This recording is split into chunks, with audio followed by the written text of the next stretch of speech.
leef in die wêreld.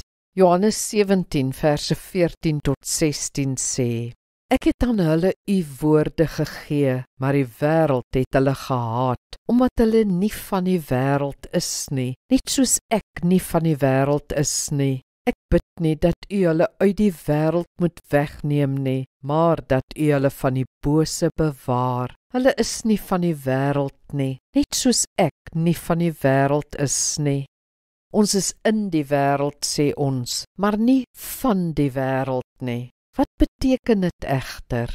Eerstens beteken dit dat ons onlosmaaklik deel is van die wêreld. God het die wêreld vir ons gemaak. Ons moet dus met oorgawe in die wêreld leef. Ons moet ons verlustig in alles wat mooi en goed is. Die natuur, die kuns, kultuur, wetenskap en tegnologie en al die goeie dinge wat mense doen.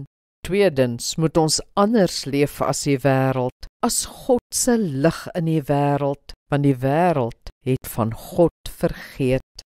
As ons dus die media gebruik, die tema waarmee ons vandag begin, kan ons die volgende sê: ons sal die media gebruik. Ons kan ons nie daarvan isoleer nie, maar nie soos die wêreld nie.